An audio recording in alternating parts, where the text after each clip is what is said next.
The lore around Palga Rinpoche is that it's one soul that's constantly taken births over time. This is your 8th birth? Yes. So how has your vision of the world changed?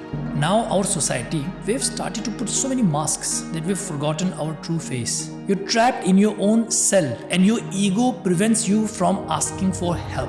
To gain peace internally, I think that's the goal of human life. But how does one even explain this idea to people still caught up in the material race for success? I don't think everybody can be taught to become spiritual. Some people just don't have that karma from their past life. If you get to a point of enlightenment, you have the opportunity to combine the Himalayan Buddhist deities and their consciousness. Yes. Then you see no separation between yourself and these deities. You see them as qualities of the true nature of your mind. It's incredible. I'm of the belief that if you actually want love, that's the energy you have to give out as well. But this is where a lot of young people end up going wrong, because in that search for love, they end up settling at just loose things. Yes. People generally want to be loved. I think it's this hunger for love. They participate in such acts and then they get lost. What we know of happiness in the mundane world, they're not real happiness, they're pleasures. Real happiness comes from within. The moment you undertake this inward journey, then you understand how the world also functions. You are the only obstacle to achieving your happiness.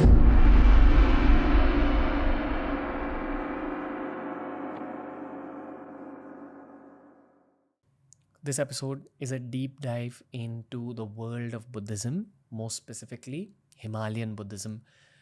We're going to understand the concept of deities and mantras from the perspective of Himalayan Buddhism. As a Hindu who's grown up in India, of course, I've been exposed to the world of the Buddha, to Buddhist values. But at this phase of my life where I'm trying to deep dive into my own faith, Hinduism, Sanatan Dharma, I have found that my understanding of my own faith has been heavily benefited through the study of Himalayan Buddhism and the Buddha. That's the kind of conversation I'm trying to bring to you through this episode. It's my favorite guest related to this topic. His name is Palga Rinpoche. He's back on TRS. We've created a few iconic episodes in the past. This one is our Buddhism special. There's very intense energy throughout the course of this episode. I will let you enjoy it. I will let you learn from it. And I will let you evolve in your own private space when it comes to this conversation. It's a special one with Palga Rinpoche.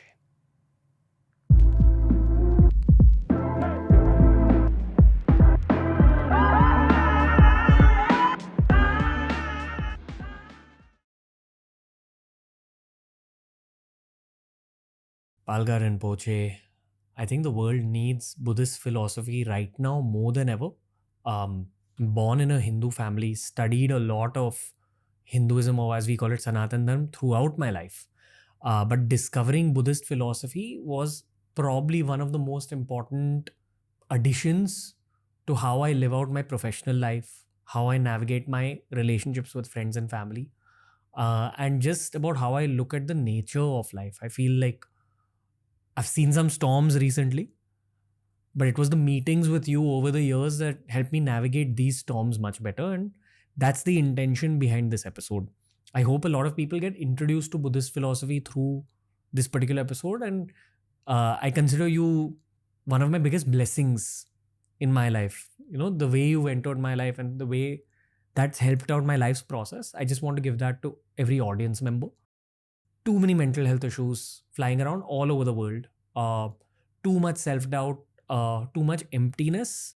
And I feel people are open to conversations that are spiritual, but just don't have access to people like you. Yes. Om Mani Padme. Om Mani Padme. Rinpoche, thank you for being with us.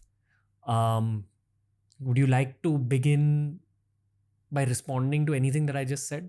Yeah, I think the issues in our societies, whether it's in the East or the West, because now there's not that much distinction. Before there used to be a distinction, but we live in a very much of a global society. Everything is instantly accessible right now. Before, news used to fly after weeks, months. Now it's instant. So there's not much difference between the issues we're facing in India, in the subcontinent, compared to the West or to an African country or Southeast Asian country.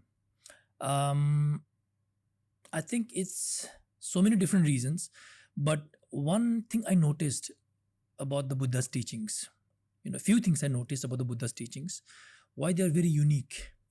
They are universal and they are timeless. I noticed these two qualities in the Buddha's teachings. Obviously, who am I to judge Buddha's teachings? But that's my observation. Universal because it applies to everybody. Everybody has the same issues, and his teachings apply to everybody. It goes beyond cultures, countries, continents. Universal. Not only applies to humans, but also applies to animals, applies to every living beings.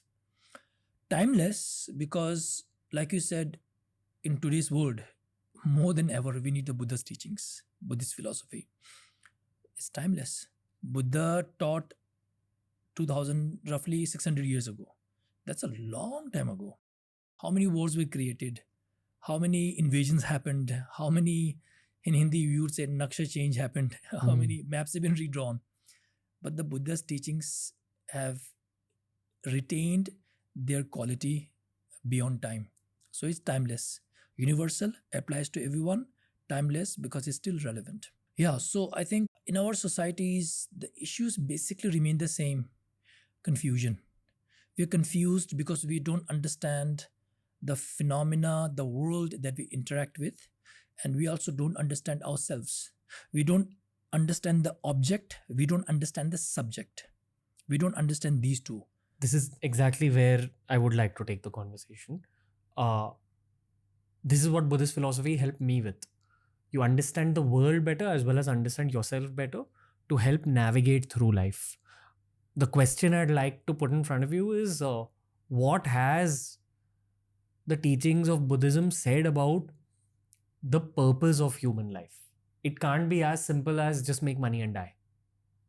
That's a very popular question that I get asked all the time. What is the purpose of life according to Buddhism or in general? I think Buddha never actually, I haven't read all his teachings. They're like volumes and volumes. At least the canon, Buddhist canon that we study, which comes from the Sanskrit translation from Nalanda, there are 108 volumes, thick volumes. What is it called? It's called Kangyur, the Buddhist canon.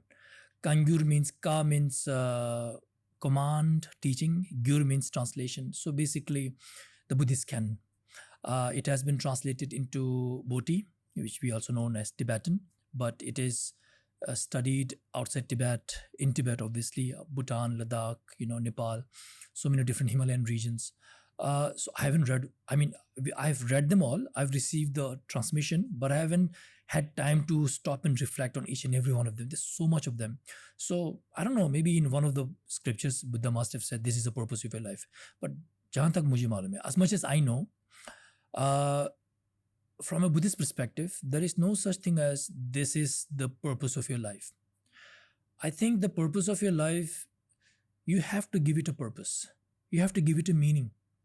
And sometimes you are able to give it a meaning and to do something purposefully.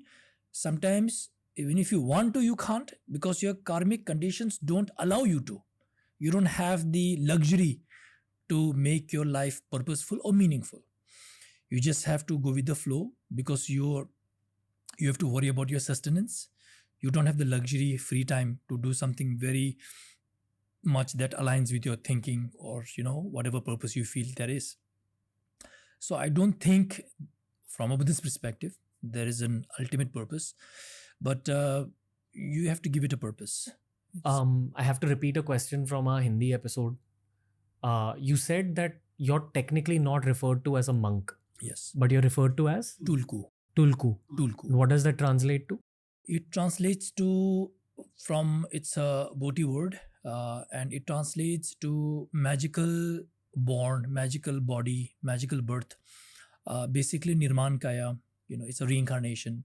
So that's the technical definition of what I am. Do you feel like that on the inside? Not at all. No, I don't. I feel it's a big privilege given to me by my Guruji, His Holiness, the 12th Gelwang Drukpa. He discovered me. I belong to the Drukpa lineage. And Palga Rinpoche has been reincarnation avatar guru of Drupa lineage. He found me, he discovered me. I've been bestowed the blessing by him, a responsibility by him. But I've never felt very special or anything extraordinary. I've always tried to be humble, live, think of myself as a normal person, and try to live like one. But that's what people believe. That's what my community believes. Okay. I think the overarching name of this sect of Buddhism is Himalayan Buddhism. Across the Himalayas, they follow a shared sense of what Buddhism even means. And Buddhism is one of those faiths that has really spread far and wide geographically, especially in Asia. And wherever it's spread, it's taken on the nature of the local faiths as well. They've mixed into it. I have a couple of questions. The first question is, what's the commonality in all the Buddhists, right from Sri Lanka up to Japan, in China, in the Himalayas, in parts of India? And the second question is, obviously, with respect to the Himalayan Buddhist faith, how does this one stand out? Okay. Common thread would be that because Buddhism, I see it as water. Buddhism is not exactly a religion like the other religions. It is not exactly a faith also, because there's not that much element of believing, just raw believing. Buddhism is based almost entirely on logic. It's a very logical philosophy, a way of life. It's very difficult to define Buddhism in one word. So for the sake of conversation, people see it as a religion, and people call it a religion. But I see Buddhism as maybe the essential spiritualism. Yeah, the essence of spiritualism. That is the way I see Buddhism. And I see Buddhism or spiritualism like water. It can fit any vessel you pour it into. That is why it has been adopted by so many different regions and cultures in Asia, across Asia, over the times. That's why you see so many flavors. It's more, if you're into computers, it's like Linux. It's open source. So you can compile it in any distribution you want.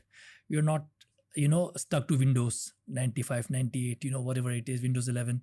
So it is more like Linux, open source, and you can compile it to any distribution you want. So Buddhism is a bit like that. So the confusion also there is, because there's so many different flavors, and you don't know which one you should follow, which one is right for you. The common thread between them, there's so many of them. Major common threads, you would say, we take refuge in the Buddha as the guide in some cases, and as the destination Buddha in some cases. We take refuge in the Dharma as the path to reach that state, to become like our inspiration. And we take refuge in Sangha. Basically, taking refuge in Buddhism can be defined as getting the help of, taking support of. So you take the support of Sangha to understand the Dharma, to become a Buddha. Buddha, Dharma, Sangha. It is like going across this river, the boat and the captain or the sailor. So the sailor is like the Sangha, who will help you use the boat, which will help you navigate across to the other side, which is Buddha, which is enlightenment. So that is a common thread between all flavors of Buddhism. Can I just recap this a little bit, and then please correct me if I'm thinking wrong? The overarching goal of every Buddhist, and I'd also honestly say every Sanatani, Yes. any of the faiths that have come out of this land, the goal is the same, which is getting out of the cycle of birth and death by reaching that point of enlightenment. Yes. Within Buddhism, it's believed that the Buddha, or Gautam Buddha as we know him, is the ultimate inspiration. Yes. Equivalent of God. Not really. We don't see the Buddha as a god. When you talk about God, you automatically think about somebody who created the world, who will destroy the world, who will punish you, who will benefit you, reward you. We don't see the Buddha in that way at all. In Buddhism, we don't have this belief in such an entity. So Buddha, to us, he was the first teacher, a great guide, a great example. And basically that's it. And he taught us how to achieve the state that he achieved. and we are trying to follow that path. Is there any element of an omnipresent higher divinity? Not in the same sense that you talk about God. No. Okay. Yeah. Not like the creator and the destroyer and the, punisher. Could you think of it as a state of evolution for every human being? Buddha. This divinity. Could it be you said that the boat is rowing towards one point. Yes. So the goal is to get to that point of complete divinity. Yes. Which you can reach through enlightenment. Yes. We call it Okay. enlightenment. When you say divinity, it's also a bit confusing from a Buddhist perspective. So we just call it enlightenment. Basically, fulfilling your potential. So right now, we think that we know ourselves. When I point my hand at you, like, what's your name? You think Rinpoche is talking to me, and my name is Ranveer. I come from such and such. I'm this and that old. That is your ever-changing identity. Your age changes. Your name that has been given to you by parents was given after your birth. That is not your essential name. And even if you feel your nature is calm, how is Ranveer? Is he a calm person? Is he an aggressive person? He's a very cool person. He's a very calm person. But depends. Depends how you agitate him. Tomorrow, if he becomes very agitated, maybe he won't be as calm. So in that way, we think that we know ourselves, but we actually don't. Our real nature, our essential nature doesn't have any names. It doesn't have any changing, impermanent characteristics. It is very universal. It is very pure. That is what we call enlightenment. So basically, it is like this gold hidden in a rag.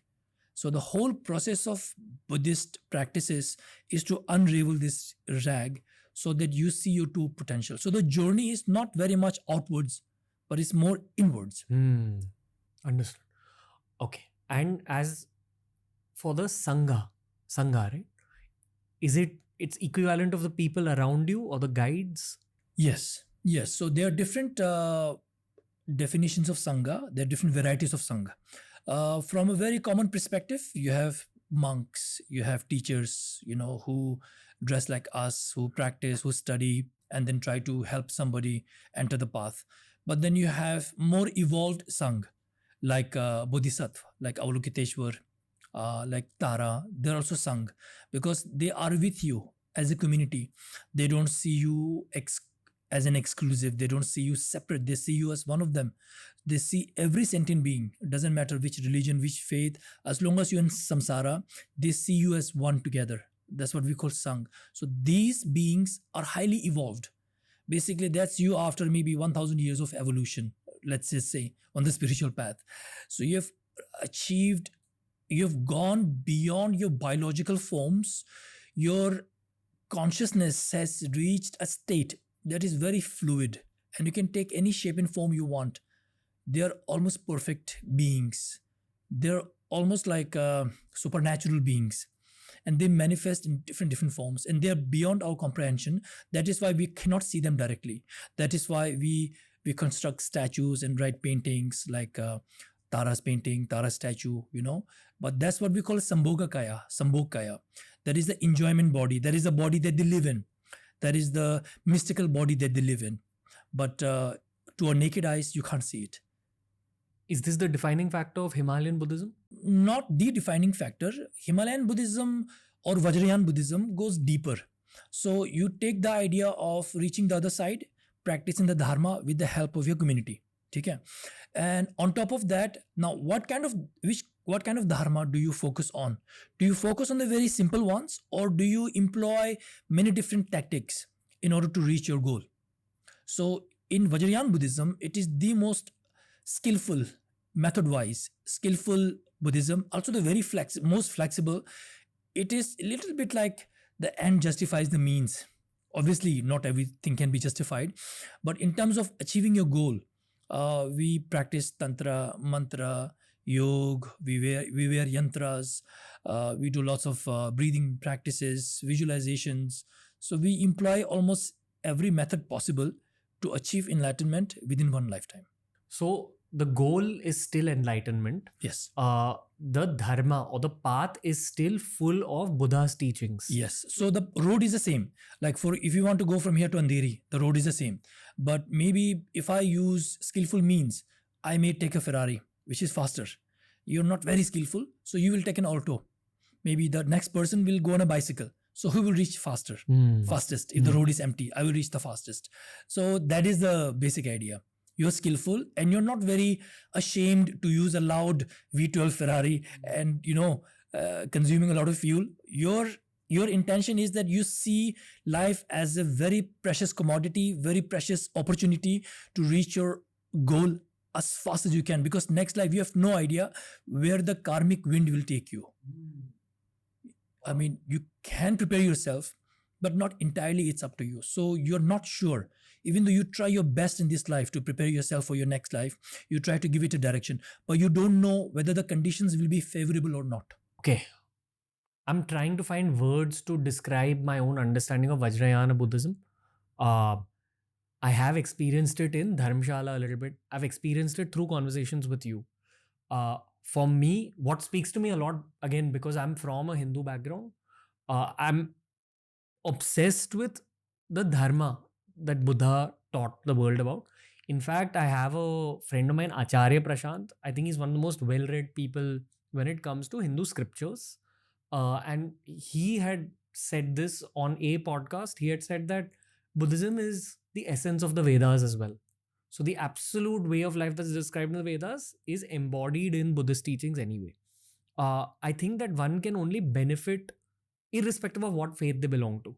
I think one can only benefit from understanding Buddhism more deeply. Yes. As a Hindu, I've tried understanding Vajrayana Buddhism much more deeply. I've tried reading about the deities especially, because we have deity culture in Hindu lore as well.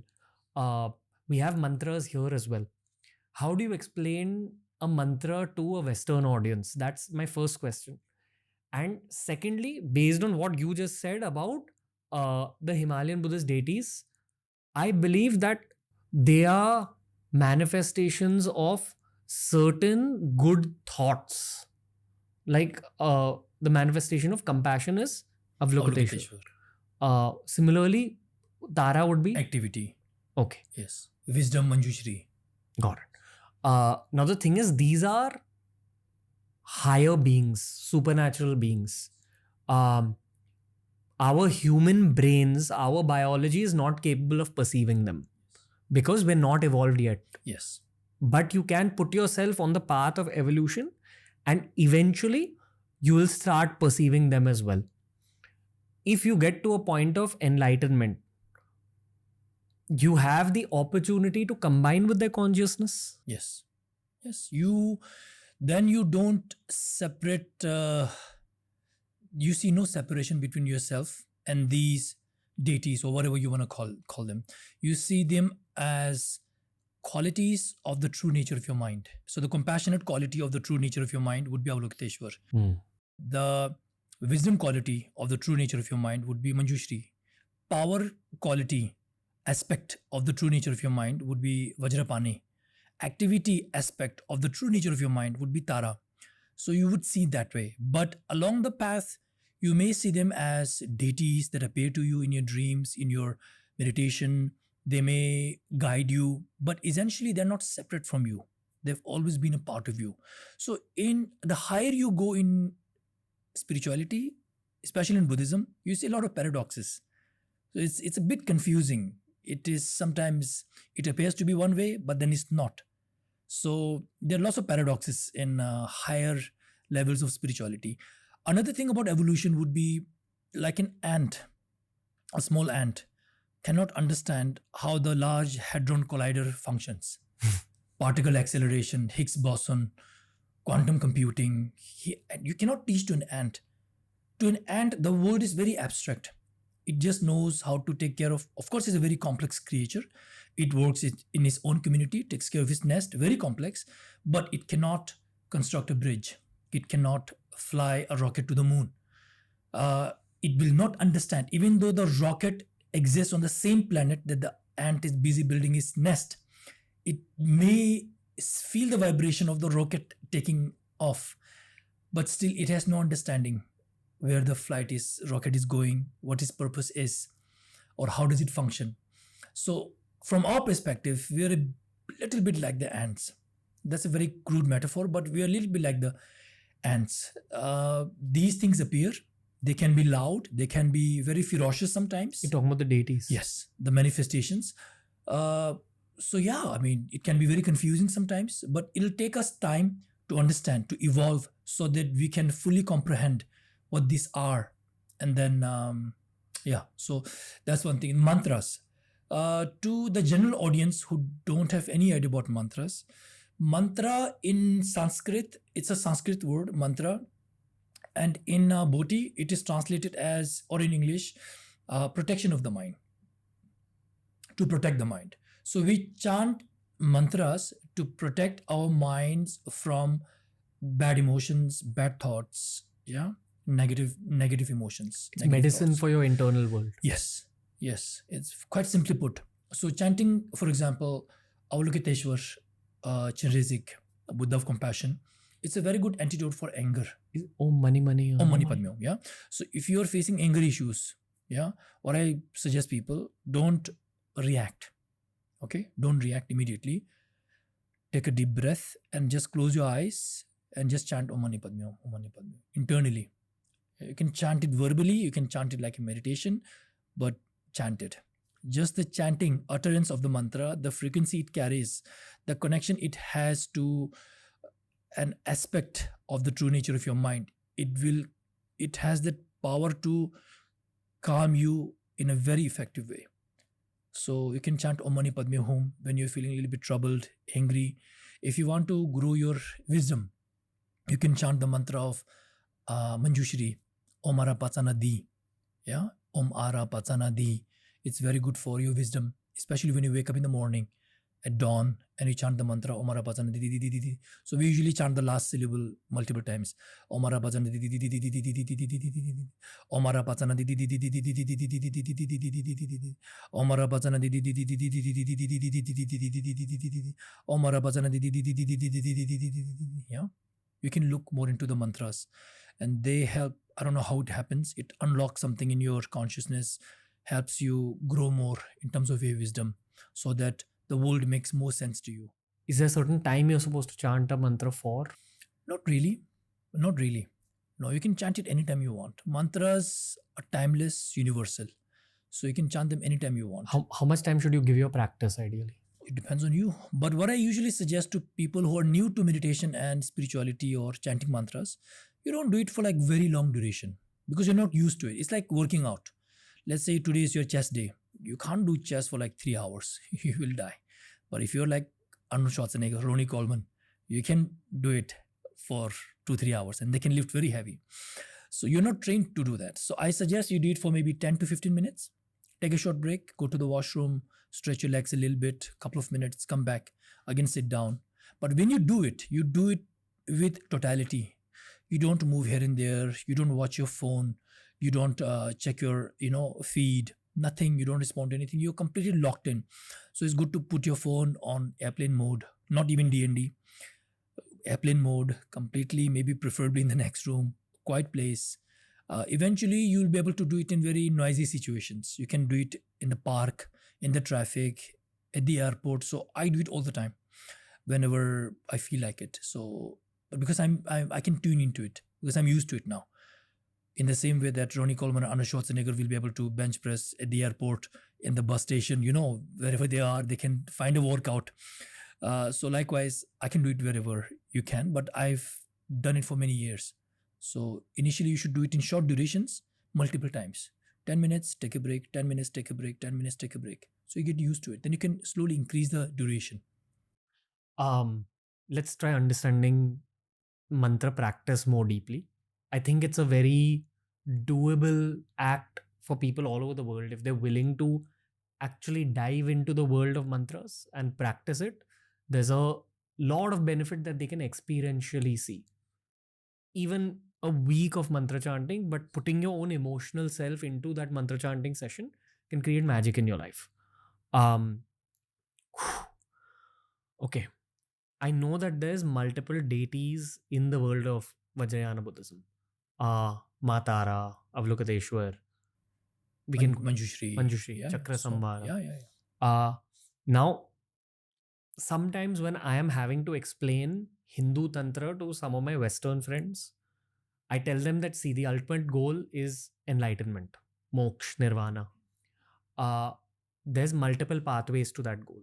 The simple, slowest pathway is be a good person. Yes. Do what's good in the world, purify your mind, purify your heart, purify your actions. If you want to do it faster, perhaps meditate. Yes. And another way of doing it even faster is go about tantric practices. Yes. Now, Tantra includes mantras as its very core aspect. Yes. And then there's physical objects within your practice. These are called yantras. Yes. The correct technical guided usage of yantras and mantras leads you to that point of enlightenment, perhaps faster than even simple meditation You would. have a very good understanding. Yes. Now, when we speak about deities within this whole process, they are higher beings that assist you on that journey. Yes. But every time you are using a particular mantra associated with a deity, it'll definitely have impacts on your own reality, on your own internal world as well. Yes. So in my eyes, I feel like when you go about deity-based mantras, you're performing chemistry and chemical experiments with reality. That's how I look at it in my mind. Every mantra bends your reality a little bit. Every mantra session bends your reality even more. How do you know which deities to incorporate into your practice? And how do you even choose the deity that's right for you? Or do you have to just choose one and hang on to it? Very good question. See, we are human beings. We have preferences. We have favorites. Like our favorite club is Manchester United. My favorite player is Bruno Fernandes. Yeah, even though our club is doing really bad right now, I still like him a lot. Even though we have 11 players, they don't perform very well all the time. Even Bruno doesn't perform well all the time. But I like him he's my choice. I like the way he works hard. I know he can be a bit annoying to some people, but that's his personality. That's the passion he brings. So he stands out. Even though you need 11 players to win a game, Bruno cannot win it alone. In the same way, on the spiritual path, there's so many deities. You need all their assistance as much as you can because you are completely powerless right now spiritually. You need the power, you need the help of higher beings, evolved beings who possibly live in a very different dimension, but they can access your dimension at certain times with certain practices. That's why we do those practices. We chant the mantras while performing certain rituals, tantra, where we have lots of objects, yantra. Then you kind of call them from their dimension into our dimension, and then you have an interaction. In the same way that you can go to Old Trafford and watch the game live. You have to buy a ticket, you have to wait for your turn, blah, blah, blah. You can also watch it on TV, but it's not the same thing. But then you need 11 players. So you need the help of all the deities you can. But obviously, as human beings, you have a certain connection to somebody. So then you may have a preference for a deity, or you may feel very close to a certain deity for no reason. Me, when I was young, I have been practicing Matara since I can remember. Every day at 5 o'clock in the morning in my small monastery in Rivalsar, Himachal Pradesh, Zigar Gompa, I would wake up at the first gong. I would wash my face until the gong is finished.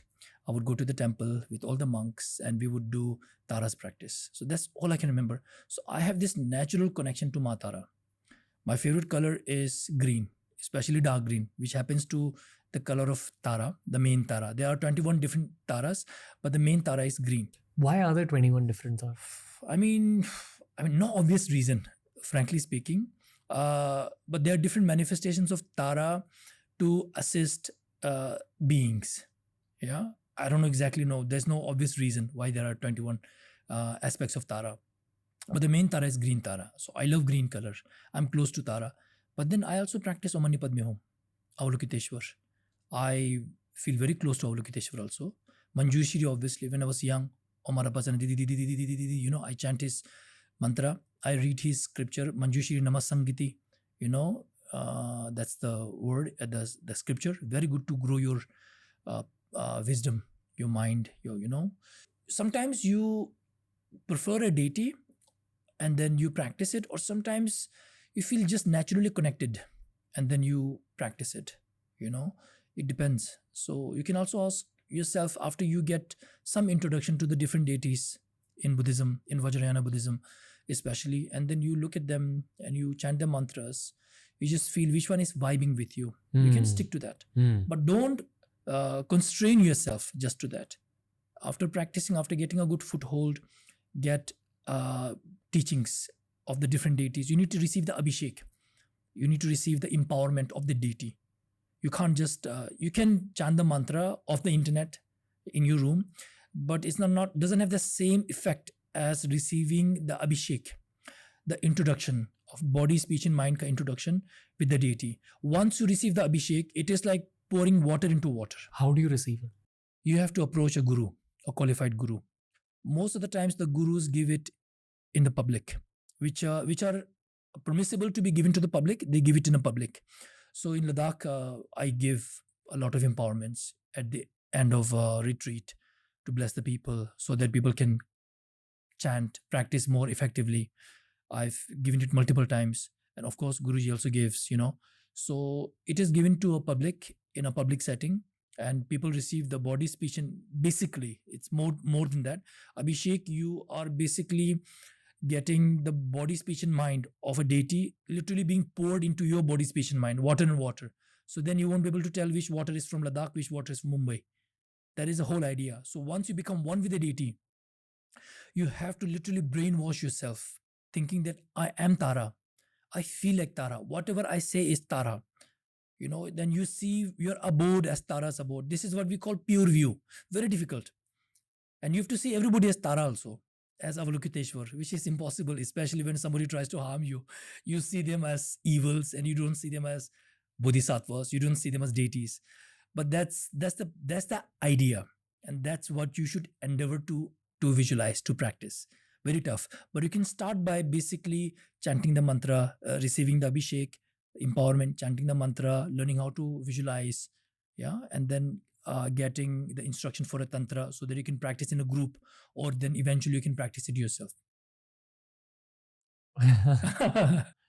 So the um Abhishek that you give is for the Tara mantra. Yeah, I give taras which I received from my own guru, His Holiness. I received his the empowerments of Tara, Avalokiteshwar, many different bodhisattvas. So I practice them. Then as a Rinpoche, I am, you can say, allowed to give to other people also. Yeah. I have many more questions, but I'm going to pause this and request you to chant the Tara mantra for us. Because for anyone listening to you for the first time, I just want them to experience the energy in their own earphones or in their own rooms or cars, wherever they're listening to this podcast. I know I've asked you to do this before on the show, and I would direct audiences to our old episodes as well. But I will ask you to repeat the Tara mantra once for us. Om Dare Do Dare Dare So Dare Do Dare Dare So Om Dare Do Dare Dare So Om Dare Do Dare Dare So Om Dare Do Dare Dure So Om Dare Do Dare Dure So Om Dare Do Dare Dure So Om Dare Do Dare Dure So Om Dare Do Dare Dore So Om Dare Do Dare Dore So Om Dare Do Dare Dore So Om Dare Do Dare Dore So. Thank you. You said that Tara is the manifestation of activity. Is that execution upon creativity? Yeah, you can also say that creativity. The technical definition would be enlightening activity, not mundane activity. Enlightening activity, activity that propels you and all beings towards enlightenment. So Tara is the manifestation of enlightening activity. That's what the green also represents. Um, I mean, I can't say that if you pray to Tara, you'll become very active, but I've honestly felt my activities growing the more I practice Tara, my work increasing, my reach expanding. You just grow a lot in terms of your activities. So whether it's mundane activities or spiritual activities, you literally grow a lot. So those people who feel stuck, who are not able to reach growth, I would suggest maybe try chanting Tara mantra, not just with a sense of greed. Transaction. Exactly, not a transactional one that I will chant so and so mantra, I want to become active, but just chant it and pay attention to the activities. I'm sure your activities will grow a lot. When you break down the mantra, Om Tare Tare tu Tu tare Tare Ta ture Tu Re soha. Soha. Yeah. Each, So each syllable has a meaning. yes, and it's beautiful. It's basically not om. When in English, when we write it wrongly. We write it om. It actually should be written aum. Aum. Auma. It is body, speech, and mind. In Buddhism, we call it the three doors. Teen darwaze, three doors. Basically, door is where something comes in and goes out. A door, body, speech, and mind is through something. You experience something physical, something verbal, something mental, or you perform something physical, something verbal, or something mental. It's like a door. With my body, speech, and mind, that's all you have as a person, as a being. Aum, tare. Tare means swift, fast. So Tara, if you look at her painting, she's sitting not exactly cross-legged. If you look at Buddha and any other, they sit in a very strict cross-legged position. We call it Padmasan. Some cases we call it Vajrasan. Very stable. That denotes stability. Yeah, that shows how stable their meditation is, their enlightenment. Tara, she sits one leg like this and one leg extended. So Om Tare. Tare is represented by her right leg. That she's swift, like a mother. Have you ever noticed a mother eating in a restaurant or in a house? She is eating. Her child is there also eating. But the mother always has her eyes on the child and is ready to jump out of her seat to help the child. The mother will never be completely relaxed. So Tara is basically motherhood in its essence. Mm. Yeah, it's so beautiful. So, like a mother, she's swift, immediate, like our own mothers. You ask them for something, they will not delay. They will give you immediately. You want roti, you want dal, you want love, you want money, whatever you want, they will give it to you immediately. That is the essence of mother. So, Tare is represented by Tara's right leg, which is extended, so that she's ready to jump out of her throne to help anyone who calls to her. Tutare. Tutare is represented by her left hand. Yeah. Um, Tutare Tutare signifies protection. Like a mother, she's she is very protective of her children. Doesn't matter whether she is physically capable or not. She will fight till the last breath and she will protect her child or children. So that's protection. Left hand. Right hand. Om tare tu tare ture. Right hand is resting on her knee. Right knee denotes giving mudra. Mother always gives. She's never stingy. She will take out of her own mouth, her own pocket, and she will provide for her children. She will not eat, but she will provide for her children, whatever the child wishes.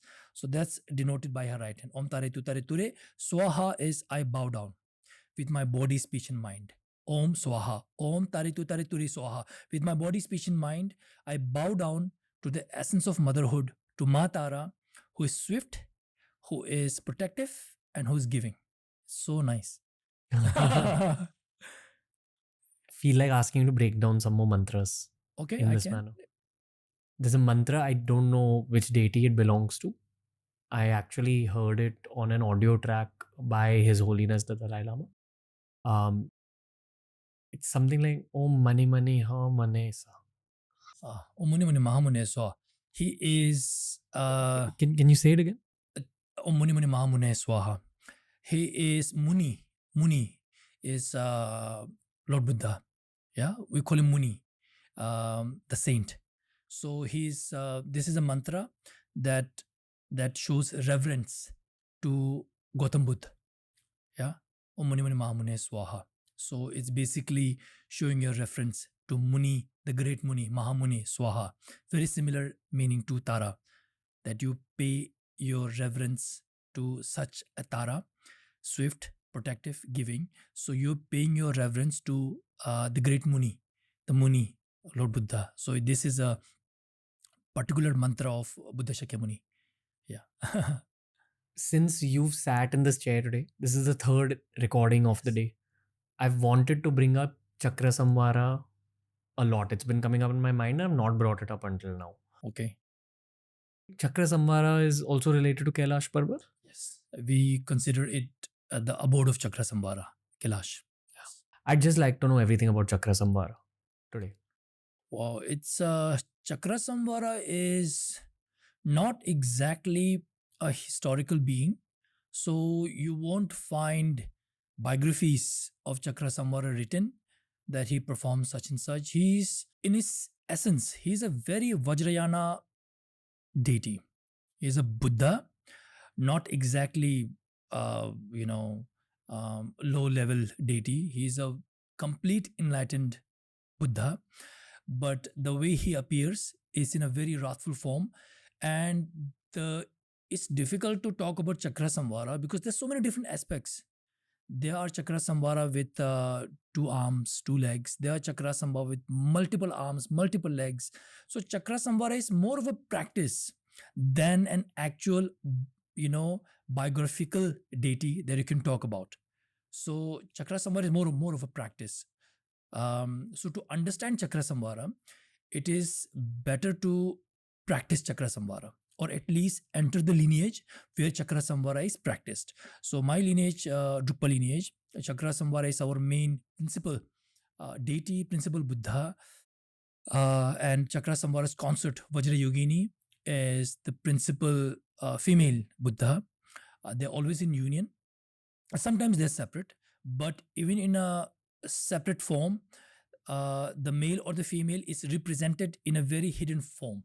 So, for example, Vajrayogini, there is a very famous aspect of Vajrayogini where she is standing in a dancing mudra, right leg down, left leg up, dancing mudra with a crooked knife in the hand, one couple full of blood. She's very wrathful. She has 3 eyes, 4 fangs, with a blood dripping skull, around 50 heads around her neck. So she looks very wrathful. She looks very, in a way, very, very, very scary. But if you read her tantra, even her 4 fangs represent, for example, the 4 freedom from the 4 maras, from the 4 evils. Yeah, 3 eyes represent seeing the 3 times. Yeah, able to see past, present, and future. So nothing is off limits to her. She can see everything. So she has so many different, even her aspect, just to visualize Vajrayogini or Chakrasamvara, it's like visualizing or conceptualizing the entire Buddhist teachings. So they're condensed in such a way, represented in a deity, as a human deity, human-like looking deity. But the moment you visualize them and you chant the mantras, you're basically trying to absorb all of Buddha's teachings in that very instant. So it's very, very powerful, very heavy, and obviously you need proper guidance until you reach, you become comfortable practicing that. So Vajrayogini, when she's in alone form, she has this Trishul, but it's not with a Trishul with the 3 points. It's a Trishul with a Vajra, and that is Chakrasamvara in a Trishul form that she's holding. We call it Vajra Trishul. What is Vajra? Vajra is, from Sanatan Dharam, Vajra is the ultimate weapon, the weapon of Indra. Vajra is something that can destroy anything, but itself cannot be destroyed. So it is basically like this object here, Vajr. So she is holding a trident, but the tip is Vajr, not a three pronged trident. So that is Chakrasamvara in a hidden form, concealed form. So to understand Chakrasamvara and Vajrayogini, you have to practice them. It is more of an understanding than to, understanding at a very deep spiritual level than to know it from a conceptual level. Is there a mantra that you're allowed to share publicly? Or are these Not really. okay? Yeah, not really, because they are very high level practices that in our lineage we receive the teachings after we complete a lot of preliminary practices, foundational practices. Yeah. Going about the normal human life, we can't even imagine how many secrets are associated with our own faiths. And they'll reveal themselves if you actually engage with the practices related to your Yes. faith. Yes. Often people question why they're born in a Hindu family or Jain or Buddhist or Sikh family. One of the answers is that, hey, you have access to your ancestors' teachings, but it depends on how much action you're willing to take. Yes. And it's the honor and pleasure of my life to get to know about Buddhists from you, because there's so many things I can adopt into my own practice as well. Yes. Little things. So that's the beautiful thing about Buddhism. Lots of gurus always say that they have Christian friends, Muslim friends, Hindu friends, Sikh friends, Jain friends, and sometimes they say that they are actually more Buddhist in terms of practice than they are some of their own Buddhists.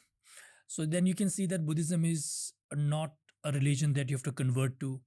It is not an exclusive subscription. It is almost, like I said, it's not exactly a religion. So it's very difficult to define Buddhism. It is more a philosophical, spiritual way of life, adaptable adoptable by anyone. So I have some Muslim friends. They're very Buddhist. Doesn't mean that they have to give up Islam. I have some Hindu friends. They're very Buddhist. They, if you look at their practices, they're 100% Buddhist. But then they don't have to abandon their faith as long as it doesn't contradict with some of the core Buddhist values. Then it is easier to practice. So in Buddhism, for example, if you take refuge in dharma, we say that you should abandon harming beings, other beings, harming animals. So try to be vegetarian and so on. You try not to unnecessarily cause harm to human beings and animals and insects, whatnot. So if you see a mosquito flying here, we will never squash it. We'll try to shoo it away. Let it run its own cycle of life. It has a right to live. So there is this respect for life in Buddhism. That is one of the core uh, codes of moral codes of Buddhism, that you respect all life. That is at its heart.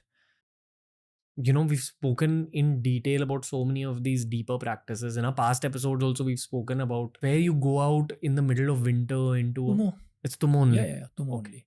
So basically, we receive a very special set of teachings from our Guru, His Holiness the Gyalwang Drukpa.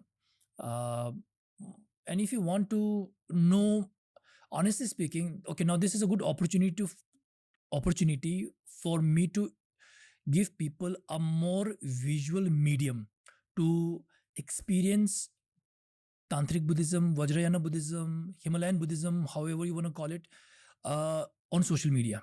Okay, so Guruji is very skillful in his own way. He has founded his monastery in Nepal, and he believes a lot in feminism, women rights. So he has almost exclusively taken female monks. We call them nuns. And Guruji, in his own creative, skillful method, he has taught them Kung Fu. So they're known as Kung Fu Nuns, very famous. They've appeared in multiple documentaries, featured on BBC and so on. You should check them out on Instagram. They have this page, and they practice self-defense. They encourage feminism. They encourage women rights. They do lots of cycle yatras to raise awareness about women rights. They do lots of padyatras, and they also, if you check their Instagram account on the YouTube, also you can see a lot of rituals, tantric practices that they do in the monastery, Guruji's monastery in Nepal. So that gives you a glimpse into how these practices are done. I mean, obviously, each and every detail won't be there, but sometimes you can follow it a live stream, of a certain practice. You can just watch it on your iPad or on your iPhone and you can just listen to it. It's incredible. So right now, I'm sure there's so many different lineages, so many different monasteries who practice the purest form of Vajrayana. But as much as I know, in my own limited knowledge, the one that is practiced most faithfully and truthfully are my spiritual sisters, the Kung Fu Nuns. Really, you should check them out. They are incredible, and they do this. Tumo, last year they got permission to shoot from far when they were entering the mountain and coming down, the beginning and the ending of the practice. Obviously they were not they don't have the permission to be shot video while they're actually doing it, but they're incredible. They In Ladakh there is a place called Kotha in eastern Ladakh, where even fulgobi, cauliflower, you have to boil in a pressure cooker 7 CTs, 7 whistles, only then it cooks. That is the level of altitude we are talking about, the level of coldness. Yeah, even cauliflower takes 7 whistles in a pressure cooker to cook. There they go to the mountain and they practice tumo, and they wrap their bodies with wet shawls and they dry it with their inner heat, and they dry it multiple times This is out in the open, right? out in the open in the middle of January. And they usually start around 11 p.m. and finish by 7 a.m. at the coldest day of the year. And they only employ breathing, visualization, some mantras preparation that takes place. They do some very specific practices, yoga practices, breathing, that they prepare themselves, and their unwavering faith in Buddha, Dharma, Sangha, and our Guru and our lineage. So that it's incredible, man. I mean, it's something that you should look up and try to get a glimpse into. How many years of practice does it take to even qualify to do Tummo? Uh, it doesn't take that much. It's not a very tough practice to learn, but to perform it fearlessly without getting scared of hypothermia and death. I mean, it's very intimidating. All of a sudden, somebody is telling you to go to minus 30 in the middle of the night with a group of spiritual people who are not talking to each other, just chanting mantra in their meditation. You prepare for a month, very strict diet. No, I'm not allowed to talk too deep into it, but basically no external sources of heat, just internal heat. So you're not allowed to eat chili, you're not allowed to bask in the sun, no sunbathing, you're not allowed to even touch sun rays. So you have to jump like a ninja from shadow to shadow. I felt like Assassin's Creed, really, when we were doing this, jumping from like a ninja, jumping from shadow to shadow, and no heating, no heating of any kind. So basically, just your practice, and then you have to perform it. And the main reason is to burn your negative emotions, your negative karma, all kinds of negativity that is in the past, in the present. Yeah, so it's incredible. It gives you a sense of power. It gives you a sense of confidence that is incredible. It's one night.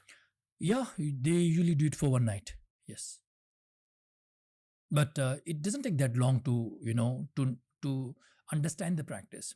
But then to prepare for the practice until you receive Guruji's permission, that can take I think a few years. Maybe you have to do a lot of preliminaries. You need to have a good grounding into your understanding of Buddhist philosophy. Why are you doing it? Are you doing it for Instagram? Are you doing it for YouTube? Are you doing it for mundane gratification, or are you doing it for spiritual purpose? So if your intentions are right, if your motivation is right, if you're doing it based on karuna, maitreya, uh, endeavor to achieve wisdom, then you get permission. It's incredible. How do you feel the next day? Next day, you feel relieved. You feel, I'm talking from a very mundane perspective, you feel happy that you haven't died. Yeah, but you feel very happy. This happiness, we call it great bliss. It just flows in your body, in your nadi, the psychic channels, because of your breathing, because of your visualization. There is this happiness that literally flows. Happiness literally flows in your body. And you're not having a coffee, you're not dancing, you're not watching a movie, you're not doing anything sensually pleasurable. You're just like this, and you can't help feeling happy. You even your pores of your body, you can feel the hair rising. You just feel this happiness oozing out of the pores. It's incredible. So that's where I discovered that what we know of happiness in the mundane world, they're not real happiness, they're pleasures, and we think of them as happiness. So when we watch a nice movie or when we see something beautiful, like I don't know, whatever you want to see, it's pleasure to the eye sense. When you wear some nice clothes, when you go in air conditioning, there is pleasure to the touch. When you eat something nice, there's pleasure to the taste. So these are pleasure, sensual pleasures. They're not happiness. I think real happiness comes from within. It is spontaneous, and you're the only obstacle to achieving your happiness. You're the only one that's standing in the way. So the moment you change your focus from outside to inside, the moment you undertake this inward journey, you start going deeper and deeper into yourself. You start getting to know yourself first very well. That gives you a sense of confidence. Then you understand how the world also functions very easily, simultaneously. That doesn't create too much conflict. You're at peace almost all the time. So it becomes livable. It becomes livable in a city. Otherwise, come on, Ranveer. The world is, as we know, it is very unlivable. There's so much grinding that happens all the time. Even if somebody asks you, how are you have to smile and say, I'm okay. But inside, I always say, nobody's okay. Everybody has a crack, a big crack, a small crack. Doesn't matter how rich you are. You've seen, what does it bring? It doesn't bring lasting happiness. It brings momentary pleasure, but then they become a memory, and sometimes they become addictive, and you want to keep recreating those pleasures. People get stuck in debt and bad habits, and it goes pretty much south. Yeah. You know, one of the words I've been like pondering upon a lot over the last year is hedonism. Um, it's something I picked up because of all the travel I did last year. I traveled all over the world. I was in Singapore, Dubai, UK, and I've traveled a lot in my life. And I think this is true for human beings all over the world. You see a little less hedonism in the subcontinent, and you keep seeing more of it as you go out. And I'm not approaching this from an egoistic perspective. I'm just trying to be observational. Hedonism loosely means living life with the intention to gain pleasures constantly. And for me, after I traveled, I realized that this is the biggest beauty of the subcontinent. That yes, there is hedonism, but it's slightly lesser than the rest of the world. And it's the advantage of being born in the subcontinent. I was discussing this with someone I met in the UK. I was like shooting for podcasts and I was gymming one day and I met this really cool guy, really buff. He was working out well and we started talking about sports. And then I realized that he's also an immigrant in the UK. He's from Latin America. And I asked him this about hedonism. He's like, actually, there's a lot of loneliness in the air. And that's what leads itself into hedonism. And I thought about the subcontinent again. I realized that there is loneliness here for sure. Everyone's lonely all over the world. Slightly lesser loneliness in the subcontinent because we have a very strong sense of community. Yes. India, it's like you have a very supportive friend circle. You know, the friendships here are genuinely deep, which is not the case for the rest of the world, but you understand that when you travel to the rest of the world. Yes. Yeah, I think people generally want to be loved. I think it's this hunger for love that maybe sometimes, maybe not always, but sometimes they participate in such acts and then they get lost. It becomes a habit, and maybe they have the means to recreate that experience again and again. So they keep doing it again and again. So it becomes addictive, and they don't know otherwise. Uh, and because they're stuck in this loop, recreating this experience, physically pleasure over and over again, they don't. They stop believing in love. Yeah, or they think love is, uh, a fantasy. I think at its core, everybody wants to be loved. Everybody is craving for love. Um, Love is also very karmic in a way. It very much depends on your past connection. Everything, every relationship, a relationship between me and my dogs, it's also karmic. The love I have for my dogs is karmic. The love I have for my parents is karmic. The love I have for my friends is also karmic. You don't have the same connection with everybody. Yeah, it's very difficult to know what level, to what degree do you have a strong connection with somebody. But then I think once in a while it is possible to meet somebody who is genuinely very lovely, caring, with whom you vibe very well, and who treats you with respect, equally, and it's not only a loving companion but also a good friend. uh, I think when you engage yourself in these kind of meaningless hedonistic physical pleasure recreating again and again, the chances of meeting somebody and then that person liking you are very slim compared to if you live a more disciplined life.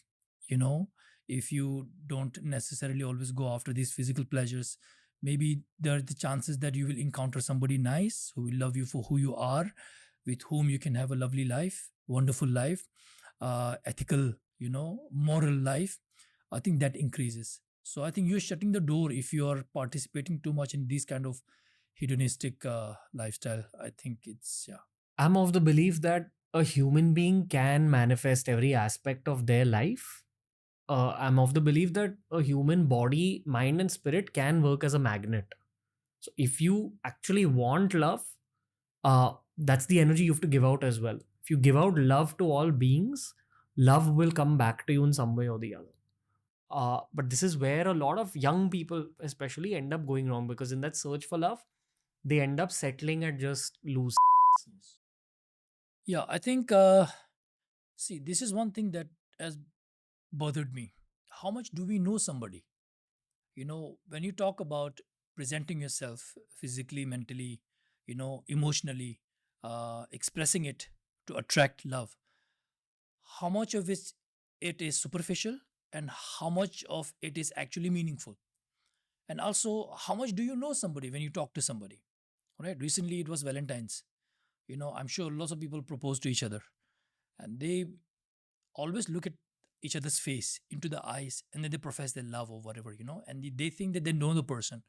But how much of a person do you actually know? You're only looking at their face, at their eyes, which is like maybe 5% of the body. You have never looked at somebody's knees, elbows, knuckles, feet, and said, like, oh, you look lovely. I care about you so much. But that is also part of that person. The leg is a part of a person. The arms, the elbows, they're also part of a person. But then we never acknowledge them. I mean, how much do we know about people?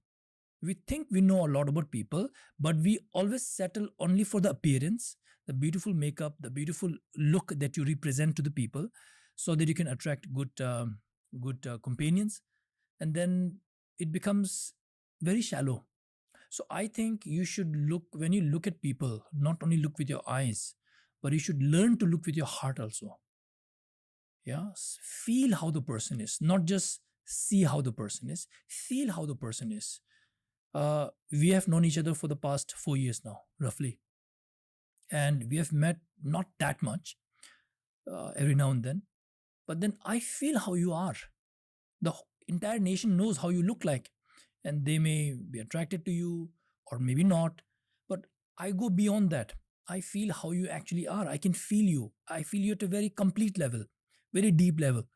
So I don't just look at Ranveer with your hair, with your face, with your clothes. I feel Ranveer. I feel your consciousness. You know what I mean? I'm with you at a deeper level. So there is this sense of strong bond. That's friendship. That's love in a way. And that if you can have something like that, that kind of affinity with your partner, with a man, with a woman, I think then love becomes real.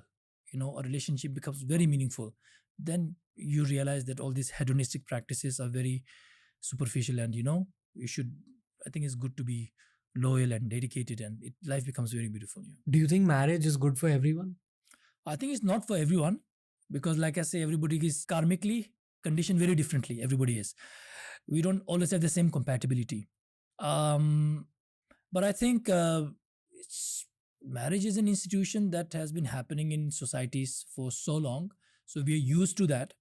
I am no authority on saying whether it's good for us or bad for us. I think, it is, if you meet somebody that you really connect with at a very deep level, I think you should try to be together with that person in whatever capacity you can. And people who do get married, I always give advice. Sometimes I'm a marriage counselor, so I give them advice. The honeymoon period is going to vanish soon. That josh, that excitement is going to fade away soon. After that, what are you going to fall back on? What is your plan B? And they have no idea. That's when usually marriages break down, because they don't feel the same way that it felt during honeymoon period. All of a sudden, that physical excitement is gone because you've been living together continuously for 6 months, 1 year, whatever it is. So I always tell people, make friendship the base of your relationship. Whatever relationship you have, mother, son, husband, wife, girlfriend, boyfriend, make friendship the base of your relationship. You have something to fall back on. It's built on a very strong foundation. So tomorrow, even if that excitement is gone, you will remain friends. You will care about each other. Have you ever met a monk or someone, who's a full-time practitioner of a faith, fall in love with someone else? Yeah, that happens. That happens because, like I say, karma is a very strong force. So there's only so much that is in our hands. Sometimes you encounter people in your life that you just don't have any control with. I've seen many. Are there strict rules when it comes to Buddhist monks in terms of marriage? Yeah, in when it comes to the common monks, normal monks, they have to adhere to strict celibacy vows when they're part of the monastic institution. And some of them can be quite strict. Yeah, they are not even allowed to touch a woman, be in the same room with a woman. They're not even allowed to have dinner. So not only with the other sex, but also with their eating and sleeping habits. There's so many rules and codes to follow. So then you have uh, many great masters who are married, who have children, and in their practices, having a wife or having a consort really enhances their spiritual growth. What has been changing in your own mind over the course of this birth of yours? You briefly mentioned on a Hindi podcast about how sometimes you feel 400 years old because, as Palga Rinpoche, the lore around Palga Rinpoche is that it's one soul that's constantly taken births over time. So, according to that logic, this is your eighth birth. Yes. Are you looking at the world differently? And of course, we spoke about all these tantric practices as well. You've been performing them for 400 years, technically. So how has your vision of the world changed? Um, wow, that's a very profound question. I think I have to try to tap back into my consciousness, maybe some of my archival data to. I think world was simpler back then. People were bothered with simple distractions. Now the distractions are more sophisticated, more addictive. Um, uh, Everything has become so layered. I tell people that now our society, on a personal level, individually, and as a society, we've started to put so many masks that we've forgotten our true face. I went to Kumbh, and it was a beautiful experience. I really think that everybody should experience Kumbh. Doesn't matter what religion you belong to, because it is the biggest gathering in humanity, and for a very good purpose. Execution, I don't know, but the purpose is very good for spiritual growth, for spirituality. Um, so when I went there, I saw so many sadhus, saints, completely naked. And some people see them as naked and feel a little bit shy because they're revealing almost everything. They look very scrawny. They look very, like physically dirty. But I didn't see that. I saw truthfulness. I saw they had removed their masks. Yeah, they were not pretending to others and to themselves. Same thing Milarepa did, the great Tibetan yogi from our lineage. Naropa did the same thing. They looked like these sadhus. They lived very simple lives. They were more concerned with removing the masks that they had accumulated for so many lifetimes than to put more masks. In our lifetime, what I've seen as a Palga Rinpoche in this life, on a spiritual level, also on a societal level, people put so many masks here.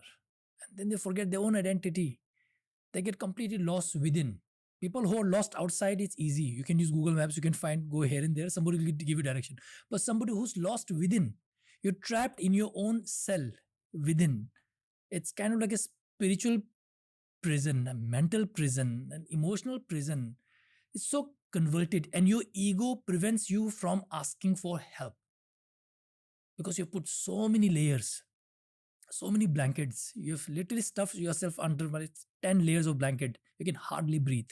You can't see anything. It's become so heavy. That's what I've seen. So that's the saddest part, when people lie, they pretend to be something else, they lie to themselves, they lie to their loved ones, they betray each other, whereas life is precious, momentary. Experiences are beautiful if you allow them to. We have this incredible capacity to understand things. We can be spiritual, we can be smart, we can build rockets and bridges and whatnot, yet we still behave. In Hindi, I say, that even animals have more insaniyat than humans. Yeah. So that is a sad part. That's what I've seen. People putting a lot of masks, forgetting their identity, getting lost, not only outside, but also especially inside. That is What goes on in your consciousness now? now. Actually, nothing here. Nothing. You're concerned with your practice? No, not really. You're just flowing. Yeah, it's a very strange feeling. It's like, have you been to like a very serene lake, and you see the lake simmering? I feel a bit like that when you look at the lake, and it's golden time, golden hour, and you see beautiful reflections like diamonds, and it's literally simmering. There's no big waves, it's just, I feel like that. I feel I'm very calm. At the same time, there is this aspect of sparkles everywhere. I just experience it in a very different way. Of course, the things don't work according to myself all the time. The world doesn't spin around me, around Ranveer Allahbadia. The world doesn't spin around anyone. I understand that, but then it doesn't bother me as much as it used to. I have a theory. I believe that any kind of material growth is always a reflection of your spiritual growth on the inside. I might be wrong, but this is what life has taught me over the years and even over the course of this show. I feel that if one spiritually grows on the inside, it does reflect in their own material reality.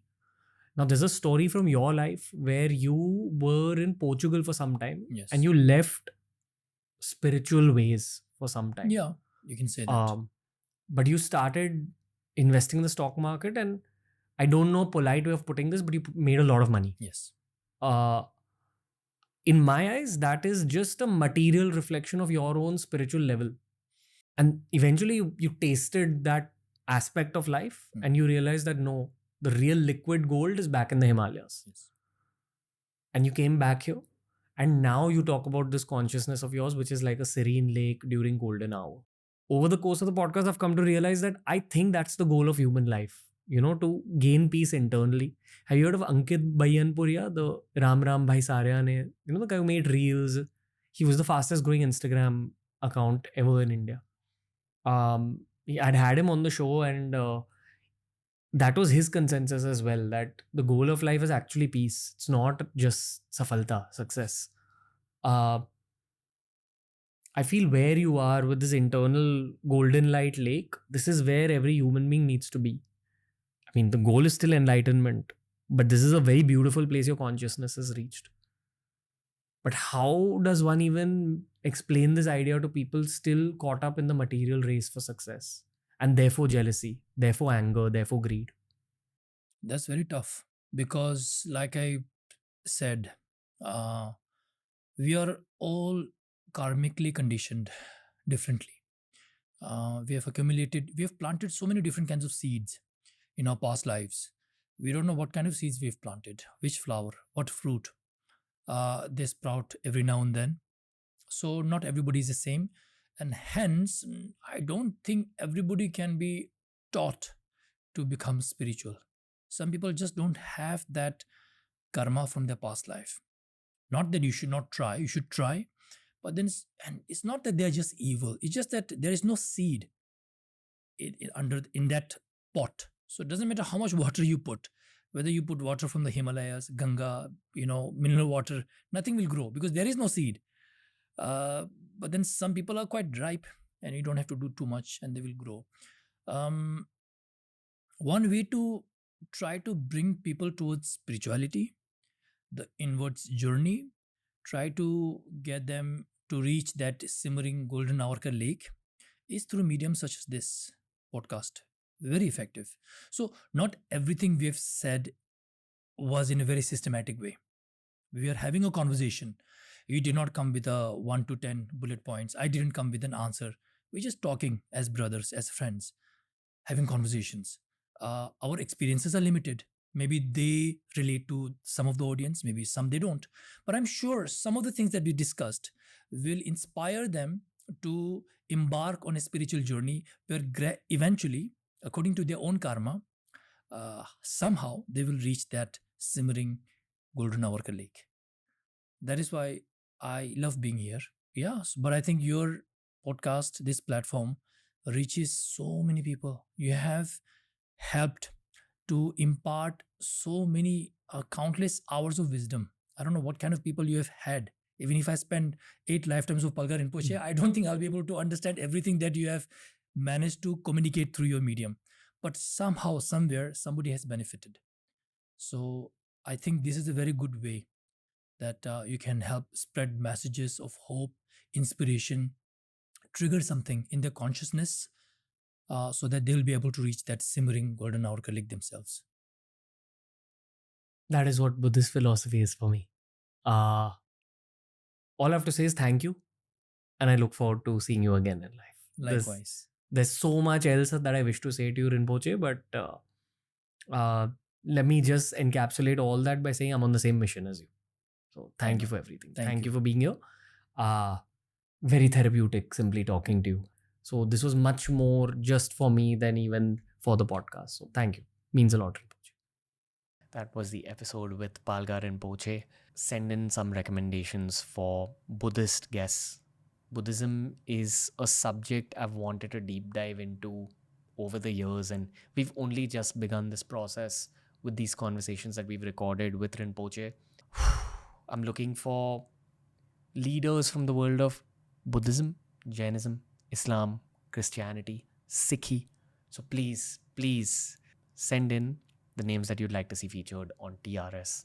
Keep supporting us and keep growing alongside us. Thank you for listening in.